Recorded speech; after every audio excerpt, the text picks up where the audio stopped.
If you're new to intermittent fasting or you're seasoned at it, you're going to love today's interview. I sat down with Dr. Mindy Pelz, the queen of intermittent fasting. That's coming up right now.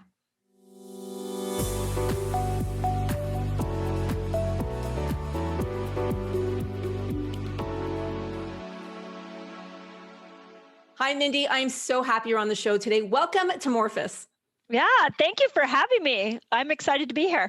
So for those who aren't familiar with you, can you just give us a little bit of a background on who you are? You've written 3 books. You are, to me, the queen of intermittent fasting and fasting in general. But I'd love it to come from you so our audience can hear directly from the source. Yeah, I mean, it's hard to put it in a couple of lines, but I've been in the functional health world for 25 years, and my doctorate is as a chiropractor. And what I started to notice is that about 10 years into my practice, people were changing. The bodies people were living in were really different. And now that I go back and I look at it, our environment dramatically changed. We started having more toxins in our food, and people became more sedentary, and we had more, more of the short attention spans from our phones and things like that. And so I started to morph into more nutrition, more detoxing, and really helping people undo the trauma of modern day living. And about that time, I was going through, I'm 51 right now. So I was about 40. I started to notice that my own health was changing. And it didn't make sense to me because I was eating well, I was exercising really well, and I was getting chiropractic care, going to the acupuncturist, like everything, taking supplements, like everything appeared to be totally fine. Yeah. And my own symptoms were appearing: insomnia, depression, anxiety, brain fog, things like that. And the answers that I was really given by colleagues and friends was like, buck up, it is menopause and you're going to need to learn how to live with it. Yeah. And I didn't really want that as a solution. So I spent most of my 40s trying to understand what was happening hormonally to women. And I've put the findings of that in the new book that I have, The Menopause Reset. But I would say that now my passion is really teaching women how they can thrive in this modern world we're living in. How do we balance our hormones when there is so much toxicity, when there is so much stress around? And that really is how I stumbled upon fasting, because fasting is such an incredible tool for insulin resistance. And most women going through menopause have insulin resistance. Yeah. So it kind of like unfolded into this journey that now has me teaching fasting to women over 40. I love it. And I love, first of all, around the same age. I'm 50. I turned 50 this year, and awesome. Same perimenopause and into menopause. And now I'm in menopause, and it's so fascinating. And I've been a nutritionist for 20 years and always looking, I wrote a book called Undrunk Your Junk Food. I mean, we always look at ingredients in food and we talk about chemicals. Awesome.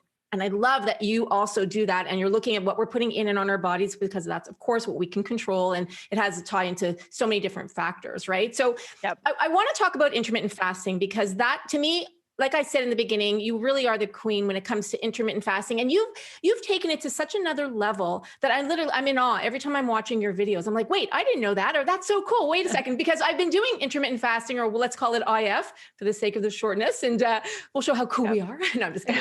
There's a lot of terminology that may need some explanation. Yeah. So we'll call it intermittent fasting or IF. And I would love you to start with the definition of what is intermittent fasting, and then also how does it differ from time-restricted eating? Is it the same thing? Is it not? So let's start there, and I have like a million questions to ask you, but that's a good place to start. Okay, so intermittent fasting actually became popular for 2 reasons. One is that there was actually a really cool research study that came out. It's now a book called The Every Other Day Diet. I don't know if you ever read that. I've never heard of it. But it was a woman who decided to take a group of chronically diseased people. They were obese, they had metabolic syndrome, they were eating poor food, and she asked them that every other day they fast. So what they were told to do is like one day eat whatever you want, next day don't eat anything. And they had to do that for a year. And by the end of the year, what they found is that the majority of people, it may have been 100% of the people, all lost weight, their cholesterol went down, their food choices changed, their body literally went into this accelerated healing state.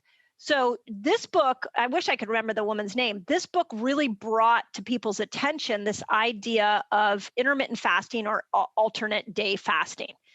At the same time, we had some great research coming out of Japan showing us that if you go about 13 to 15 hours without food, that you could start to upregulate growth hormone, you could start to get the body to kick in some ketones and repair itself. And so these two studies were like coming together at about the same time, and it was about 6 years ago. And so intermittent fasting was born from these early researchers. What it is known as now, today, the way I use the term, is 13 to 15 hours without food. I think that is the easiest. I think the alternate day diet is very difficult. But last year in 2019, the New England Journal of Medicine came out and said that they have reviewed over 1,500 peer-reviewed journals on intermittent fasting. And they discovered that it should be the first line of treatment for cardiovascular disease, for neurodegenerative problems, for some cancers, for obesity, for diabetes. I mean, the list goes on. And in that journal, they bring up that you can intermittent fast doing it alternate day fasting, or you can do the 13 to 15 hours. So I think it's important to make sure that people understand there's two styles of intermittent fasting. And I like that you mentioned the 13 to 15 hours, because I used to think that I had to do 16 to 20 in order for it to be effective. And now that newer research is showing the 13 to 15. Can you talk a little bit about that and why that's the prime amount of time? And then also what happens when you're in that zone? Yeah. So think of it like this. When you stop eating, there's actually, let me back up one step. There's two ways you burn energy. One is from the food you eat, and the other is from actually your fat. And what we have found is that when you go about 13 hours without food, you move away from this, what we call a sugar burner metabolism. And you start to click over into a fat burning metabolism. That happens around 13 hours. So, and then as you switch over into this fat burning metabolism, there is a chemical reaction that will take place. And that chemical reaction is known as ketones. Ketones will be secreted. And these ketones are incredibly reparative to the brain. They are indications that the body's burning fat now. They will upregulate neurotransmitters like GABA. So this switch from the sugar burner to the fat burner in the presence of ketones is really where the healing starts, and it starts around 13 hours. Now, what a lot of people don't realize is the longer you stay in that fasted state, the more chemical benefits you get and the more healing benefits you get. But 13 is really enough time for the blood sugar to be low enough, for the stored sugar in the liver to register that it needs to make a switch over to fat burning. Yeah, it's very interesting research. Now, I've heard that Jim, you use it, called autophagy. Can you explain what that is? Yeah. So at 13 to 15, in that range, your body's just, think of it like a dimmer switch. It's just like, oh, it's going to slowly switch over. And now it's going to be a fat burner. So now we're in fat burning mode. Ketones are getting made. And then as the longer you stay in there, as you hit 17 and 18 hours without food, it initiates an intelligence inside your cells that says, hey, blood sugar's not going up. We're not getting any food, so we better become more efficient.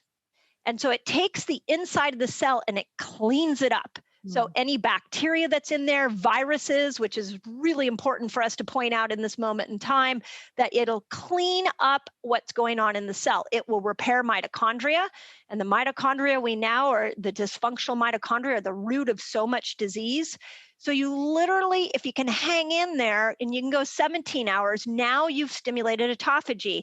And autophagy basically is the self-repair. We look at it, translates to mean self-eating, but that's a little bit of a misnomer because it will eat the bacteria. It will clean up the bad stuff in there, but it also repairs proteins that make that cell more efficient. And you'll never, ever get access to this if you are eating 6 meals a day. This is like a whole repair system that people didn't even know how to access until this became so popular. what's your guideline Yeah. in terms of trying to get from that 13 to 14 to that 17 to 18? Yeah. So the way I like to step it is the first thing is get comfortable with 13 to 15. Just, some people are going to have to push their breakfast back and like slowly get there. But once you're like, hey, I'm in a comfortable state with 13 to 15 hours, then 1 day a week, I encourage people to push that fast out. So go 17. If you can go to 24, 24 is one of my favorite fasts because there's great research showing that it repairs the gut lining and that you'll get a whole boost of stem cells inside your intestinal tract. So anybody who's got parasites or candida or anything going on in the gut, 24 is amazing. But try it once a week. That would be the next step. And then the one thing, and this one is really important for women, is that 1 day a week you step out of fasting and you don't fast. If you look at how our body was designed, we were designed to go in and out of these metabolically challenging states. So one of the things that I've been trying to educate on YouTube is that just because one meal a day is great, just because intermittent fasting is great, it doesn't mean you're supposed to do it all the time. Right. You are built to go in and out. You can do it most of the time, but you need to step out of it as well. Kind of reminds me of like exercise, right? So when you do too much of it, then you don't want to do that. You want to take a break and kind of go in or like the HIIT exercise, right? So interesting. So it's done the same way. Yeah, I just found some really cool research on they call it metabolic switching, on metabolic switching and actually with COVID-19 and with the immune system. And what they're finding is that when you challenge your metabolic system and then you follow that up with recovery is eating, sleeping, and resting, that you stop viral replication in your body. Wow. So it's because that's how we were designed and nobody taught us. It's like they forgot to give us the manual on when to eat. And we've been all just living this let's eat all day long lifestyle. Yeah. And I think it's great because, and it's good because we're eating the food. Like obviously when we talk about eating healthy, we're talking about whole foods, unprocessed foods, staying away from the chemicals and the additives, right? So that goes without saying, making sure you're exercising properly, but incorporating intermittent fasting into your diet. So whether it's a few times a week or you're doing that 24-hour cleanse once a week, I love that, because I find that it's an easy goal to actually try to reach to, right? And build ourselves up slowly. So my question is, what about yourself? What are you doing? So if we were to look at the optimal way of doing it. So let's pretend now that all of us have been intermittent fasting now for a really long time. We're all super pros at it. What would be that ideal state of eating on a weekly basis? Well, ideally, I'll tell you what ideal is, and then I'll tell you what I do and how I incorporate it. So we teach what we call a 5-1-1. So 5 days a week, you intermittent fast. We encourage people to follow it up with like a keto style eating because that really goes hand in hand with intermittent fasting nicely. 1 day a week, you're only doing what we call one meal a day, which is about 24 hours of fasting, and 1 day you're not fasting at all. So that would be the first step. Now, for me, I build it around busy, like how busy my day is. So today I won't eat until dinner because I have back-to-back appointments and it's actually quite convenient. My mental clarity is really going to be, as the day goes on, gets better and better and better. So I look at the busiest days and I say, that's going to be my 24-hour day, fasting days. And sometimes that's 2 days a week. And it just is the way it works into my schedule. And then on like Sundays is a big feast day in our household. We go to the farmer's market. We cook as a family. My parents come over for dinner. That's the day I am feasting on good, healthy food. And then the other days, it really depends on my schedule. If it's 2:00 in the afternoon and I'm hungry and I have time to eat food, I'll eat. But I definitely rarely eat breakfast. That is not, I have to almost force myself to eat breakfast now. But it's usually built around the busyness of my lifestyle. And when you talk about not fasting, so on the days that we're not fasting, does that mean that we're going to before 12 hours? Is it, what does that mean to you? Just so we're clear for our audience. Yeah. So it's up to you. You can decide what you want to do. I call it feasting. And what you do on a feast day is you look at 3 different things.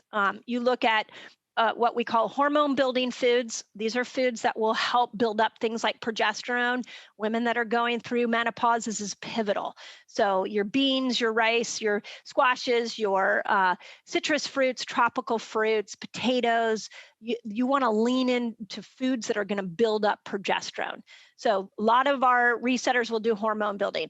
Then there's people who we really encourage, they do protein building. So there's great research showing that every 2 hours, if you eat 20 grams of protein, that you actually can stimulate something called mTOR, which will help to build muscle. So we have people do a protein build day. And then sometimes I tell my resetters, like, you just need a release valve day, like stop counting, stop thinking, just be intuitive with your food.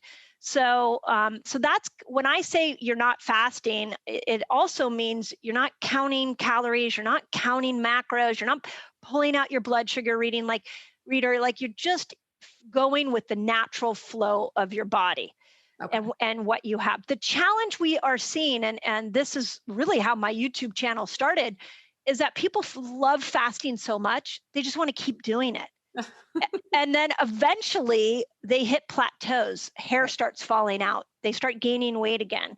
So I've had to really encourage people to enjoy food. It's not always fasting. And that's really where that 5-1-1 variation came in place.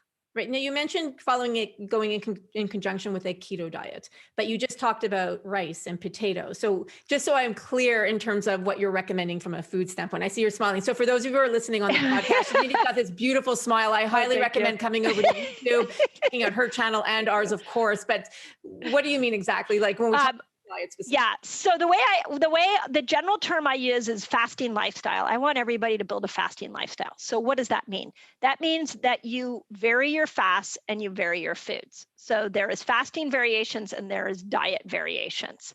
So we as a culture become zealots for one diet. We are like, I'm a vegan, I'm paleo, I'm carnivore, and then we eat that same way over and over and over again. I do not recommend that. I recommend that you vary your diet. And in that variation, I would include the ketogenic diet. The ketogenic diet is where you bring down your net carbs. I like to bring them down around 50 net carbs a day. I also think there's really interesting research in carnivore diet right now. Okay, so you could throw in some carnivore living. I also think plant-based vegan diet has a place. So we've never been taught how to vary these diets. We want to be in one camp. And I do not recommend you stay in one camp. That's where disease builds, because you're just giving your body the same food over and over and over and over again.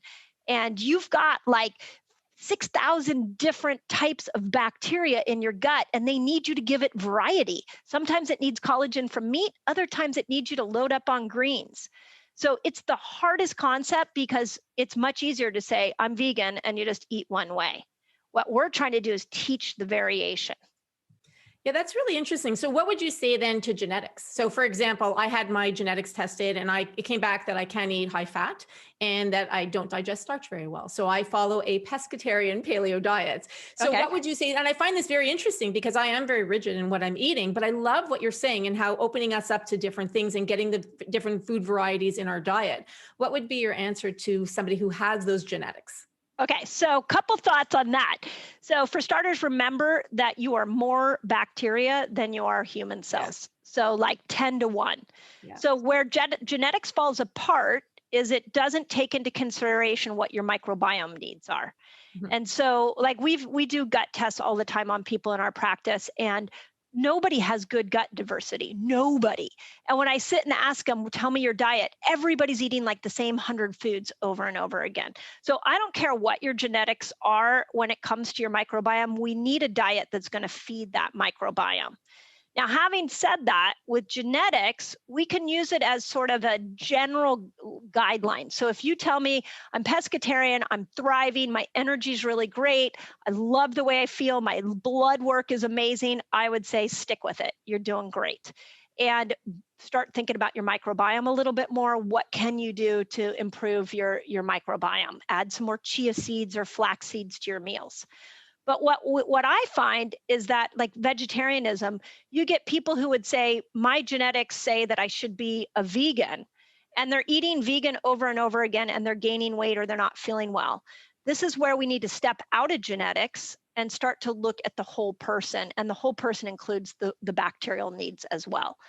And then the last thought, and I'm sure you've addressed this, is there is epigenetics. Your genetics change as you're exposed to different lifestyle. And if you look at just fasting alone, the research on fasting shows that something as simple as a 14-hour fast starts to turn off bad genes and turn on good genes. So our genes are changing where they're not like, yes, our hair colors, certain genes are set in stone, but for the most part, our genes are changing. So don't get attached to the pescatarian diet. Yeah, and I love that you're saying that. I think it's actually quite brilliant. Let's talk about what we can and can't eat when we're fasting. So we're in that, 13 to 15 hour zone or that 24-hour zone. Can we drink? What can we take our vitamins? Does that break a fast? This was a question I've been wondering too, because when I'm doing my fast, I'm still taking my vitamins. I'm like, wait a second, am I breaking my fast? So I wanted to ask the queen herself, what exactly does that mean? And what can and can't we be doing when we're in a fast mode? Yeah. Okay. So the basic principle here is anything that raises your blood sugar is going to take you out of a fasted state. And so what is that? For some people, you can do your coffee and your tea, you're going to be just fine. Other people can't do that. Some people can put butter in their coffee and they will thrive. Other people can't do it. So when it comes to what you're drinking, you rarely can you eat anything in a fasted state that will not raise your blood sugar. But when it comes to drinking, a tea or mineral water or we've had all these questions. Iced tea, like you should hear I feel like I've been told does this break a fast? Does this break a fast? You've got to look at, does it raise your blood sugar? And there's only one way to find that out. And that is you take a blood sugar reading, you drink your coffee with butter in it, half hour later, you take another blood sugar reading. Are those two blood sugar readings very similar? If they're within a point or two of each other, your coffee's doing great. Your tea is good. We've had people ask me about Diet Coke. I don't recommend you drink Diet Coke ever. So, I know, but they ask us that. And I'm like, no, wait, let's go back to you don't drink Diet Coke even in an eating state. Like ever.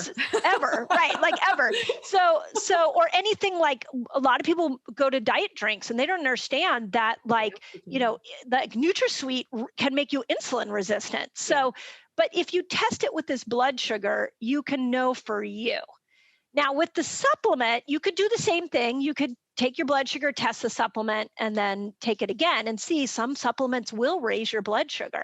But I like to look at the supplement and the medication, really supplements, because medication should be a conversation with your doctor. But I like to look at the supplements as what are you trying to accomplish? So if you're in a longer fast, you're in like a 48-hour or you're trying to do a 3-day water fast, what you're trying to do in those longer fasts is really honor the intelligence of the body. And I don't want to mess the intelligence up by putting supplements in. It doesn't make sense. I want to sit back and watch my body heal without any manipulation of anything. If I'm intermittent fasting, take your supplements and they're not going to pull you out of a fasted state. Okay. Now, you mentioned ketones before, and I know through you were talking about testing your ketones, which I've done before. And so to know whether we're in that state of ketosis, I guess would be the way to say it. When I've done my testing after, let's say, even 16 hours, I don't have the ketones in my urine. Why is that? And then is there a way, obviously I'm not doing something right. Is that it? Because we should have ketones at that point. Just want to understand that really well. Yeah. So the best way to test ketones is blood and with the meter. So the problem with urine strips is they just tell you what's coming out. So you're just seeing what's coming out, and it's not really giving you a good gauge of if you're in active ketosis. Okay. When you do a blood reader and you look down and it says 0.5 or above, that is the amount of ketones that are accessible for your brain, because your brain is going to be what gobbles it up. And it is showing that your liver is now switched over to a fat burner. It's using that as a fuel source, and the byproduct of that is ketones. So it's an indication you've made the switch, which is awesome. Okay. The longer you're there, the more ketones that are accessible, the more healing's going to happen. And I really like it as a measurement of, has your body made the switch? But what I'm finding in our community is just like people get obsessed with the scale, they're now obsessed with the ketone reader. And that's not what we should be doing. We should be using it as an indication if we've made that switch. So are these home devices that people can, you talked about measuring your blood sugar, you talk about measuring your ketones. These are actual home devices that you can purchase. Okay. Yep. And do you have this on you obviously. We recommend a Keto Mojo. It has the cheapest strips. And so it's the most cost effective, and you can find it on my web under my Dr. Mindy's favorites. And we really like it. It has the most reliability, the cheapest strips. And we have people test in the morning when they first wake up, and then we have them test right before they eat. And what you're looking for is you're looking for that second reading. You want to see your blood sugar go down, and you want to see your ketones going up. And if that's happening, your body knows how to make the switch. And that's awesome. And that Keto Mojo measures your blood sugar as well? Yes, measures both ketones. Yep. With one, so all you have to do is prick your finger once. It will transform the way you look at food. Like, we get on the scale and we have all this judgment about the scale. Like we were a certain weight when we were 20 years old, and therefore, so we have so much history on the scale. I just think everybody should throw their scale out, and they should look at something like a blood sugar reader, because it will tell you what your food is doing. If you wake up in the morning and your blood sugar is 120, 140, we got some work to do. If you wake up and that blood sugar, and these are American measurements, if you wake up and you're like at 70 to 90, your blood sugar is amazing. Your food is amazing. This is how we can create a really healthy relationship with food. The scale's not going to do that for us. I love that. It's like we say it when we're with Naturally Savvy, my other company, we're like, forget calories. Those are like, go 2019 and before. That's like, right. Let's look at ingredients, and now let's look at blood sugar. So it's taking it a step further, which I love that you're saying that. It'd be like getting into a new car and being like, where's the 8-track or where's my cassette player? Like it's super outdated. And we get people that still show up in our community asking about calories and upset. And I'm like, no, we don't count calories anymore. No more. And it's been so freeing to not have to count calories.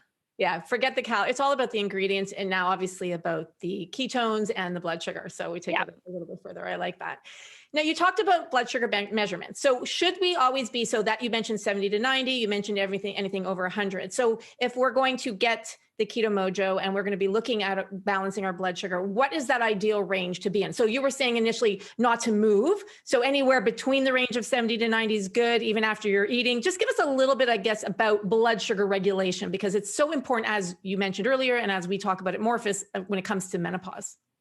Yeah, so you want to wake up somewhere between 70 and 90. And if you're in that range, that's really healthy blood sugar.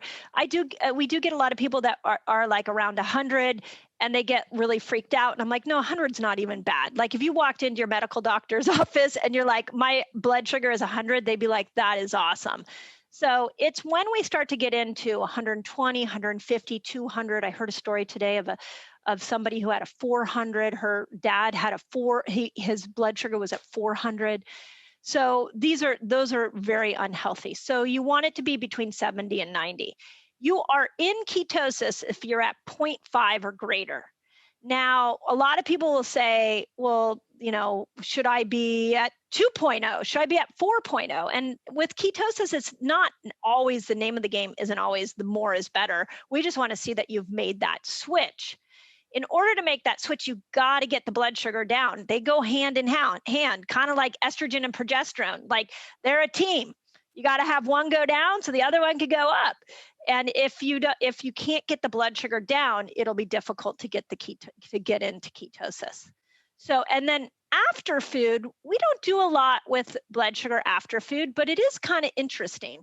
So you should see, if you get a spike after your meal, you should see that spike come down within an hour of the meal. And it should be down to what it was pre-meal. Mm-hmm. If it's taking 5-6 hours for your blood sugar to come down, there is a sluggish liver there. There's something that's not, or a pancreas that's overworking. Something's not allowing it to happen. Mm-hmm. But that's only helpful if we hit a point where you can't wake up between 70 and 90.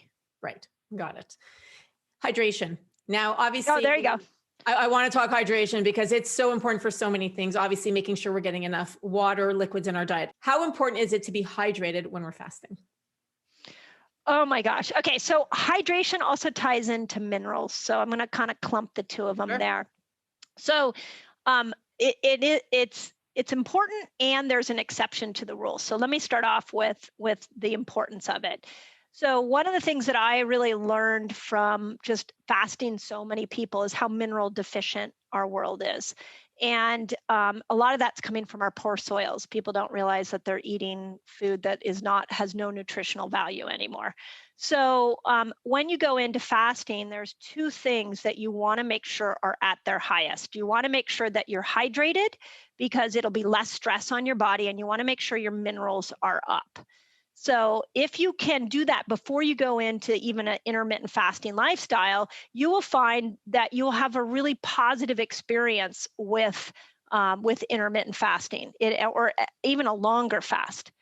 If you go in already dehydrated, if you go into the fast already in a depleted mineral state, you could struggle. And what struggle would look like is a lot of people end up with racing hearts, where their heart feels like it's going to pound out of their chest, or their hair starts to fall out, or women with thyroid problems start to have issues.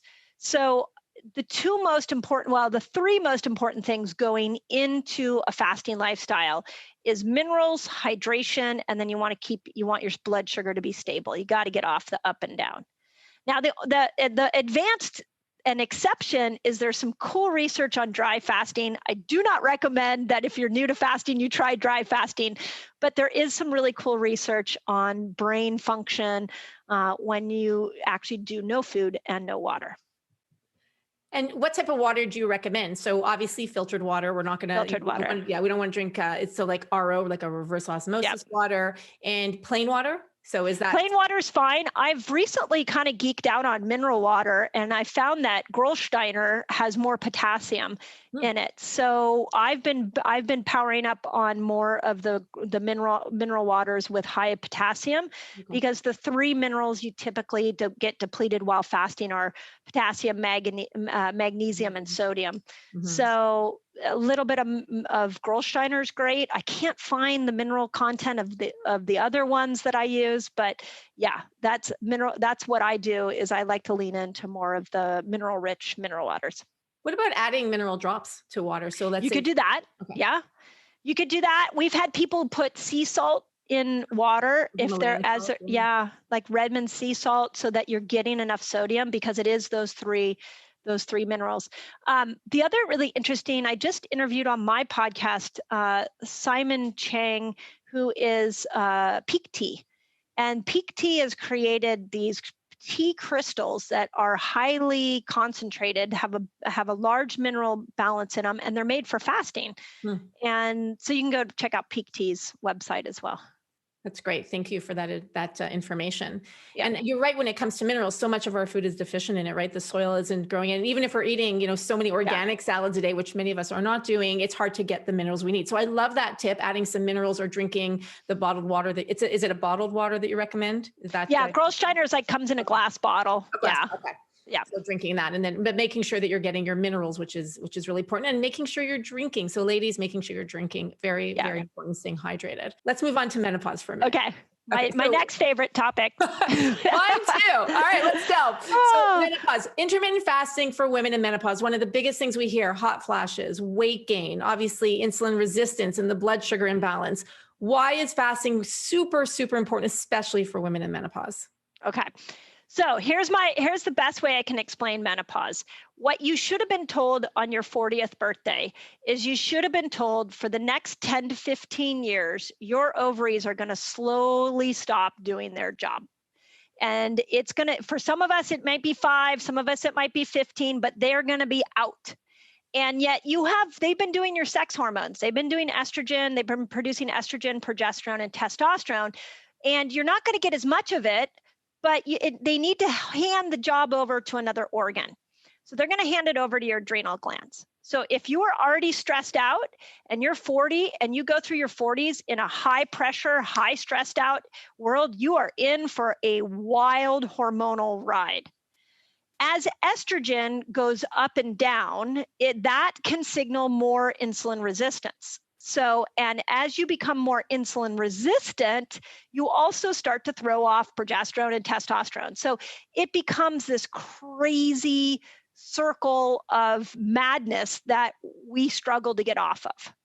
So at 40, I think there is a lifestyle that needs to change for women. And the lifestyle is really 5 things. And this is what I mapped out in my book.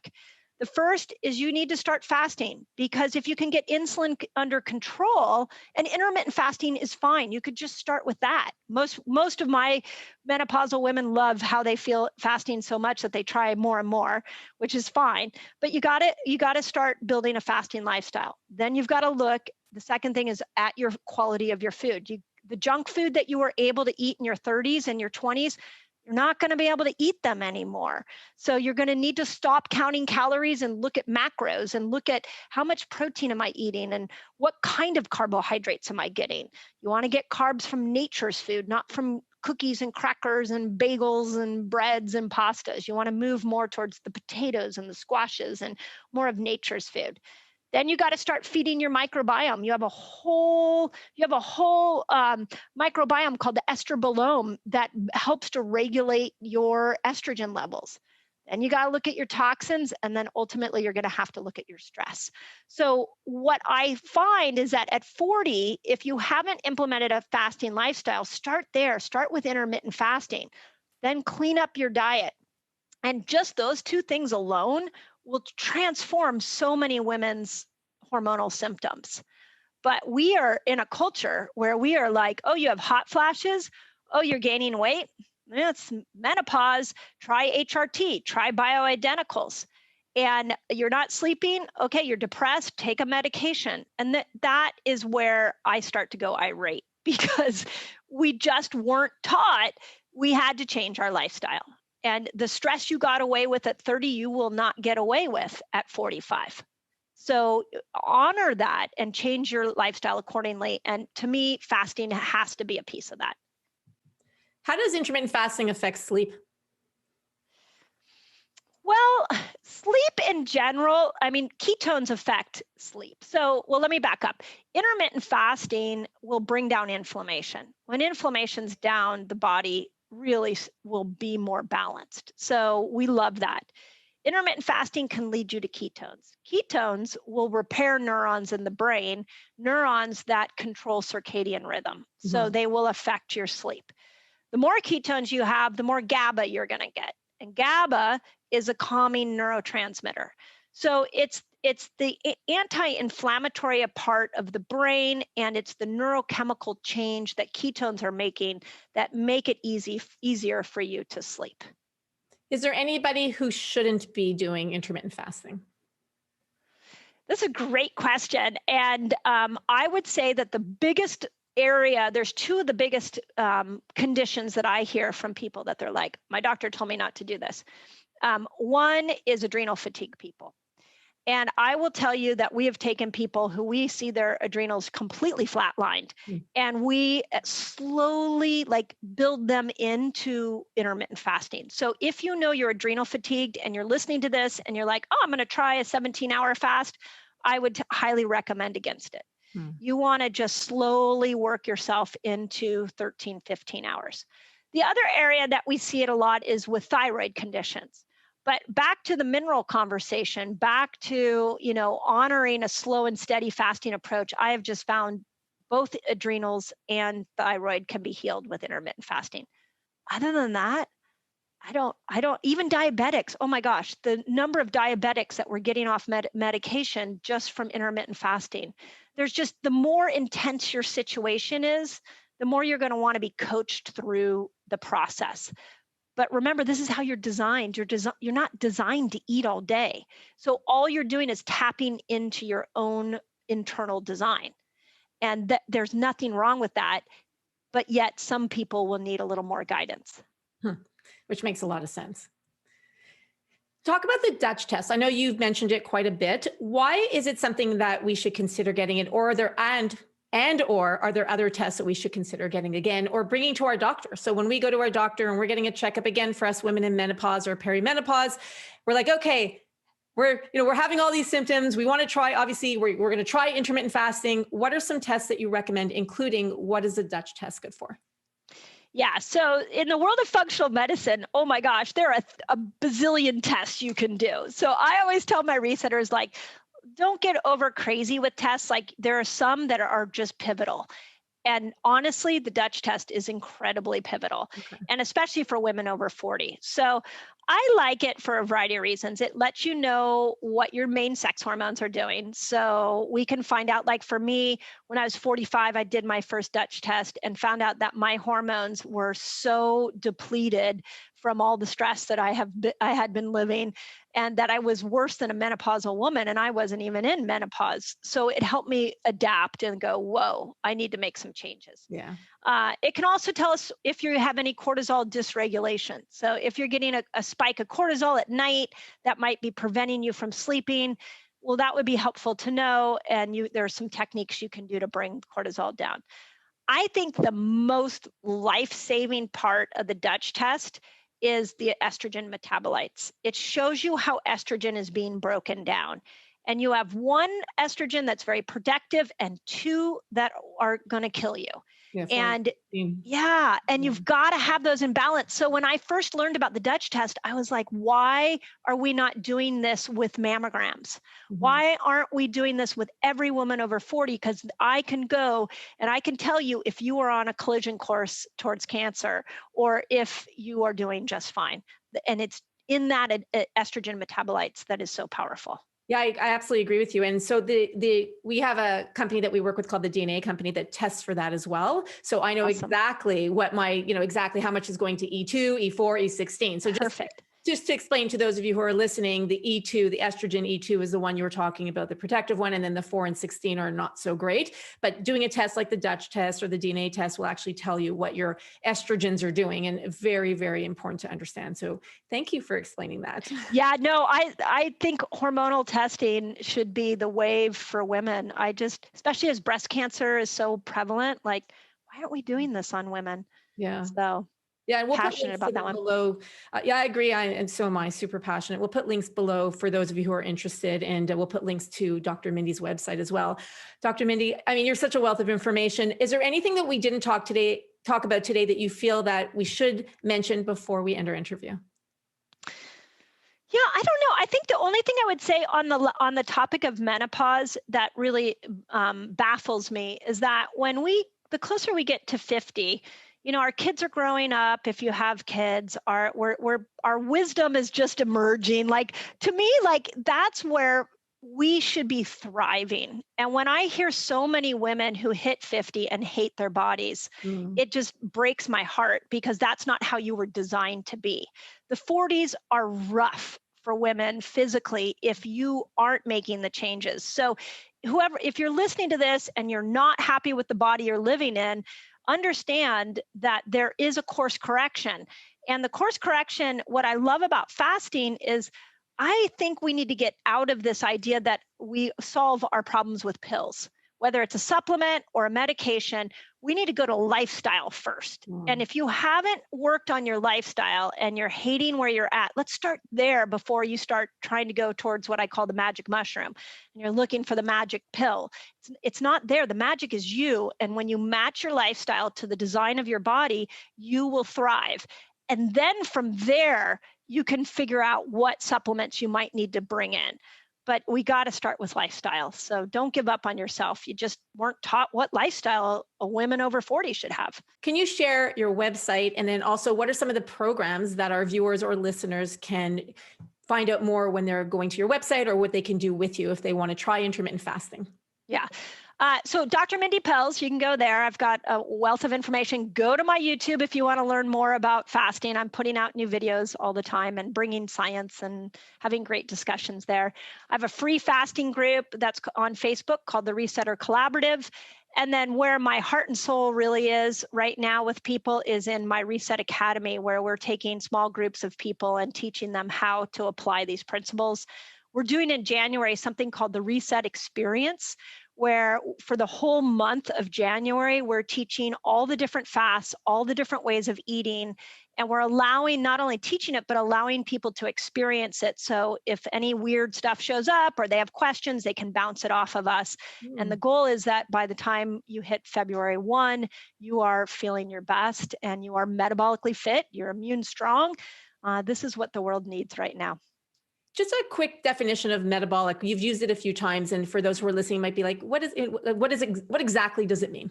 Yeah, metabolically fit means you can go from a state of being a sugar burner and a fat burner, that you're able to go in and out of these states. One of the ways you know you're not metabolically fit is if you're hungry all the time. Right.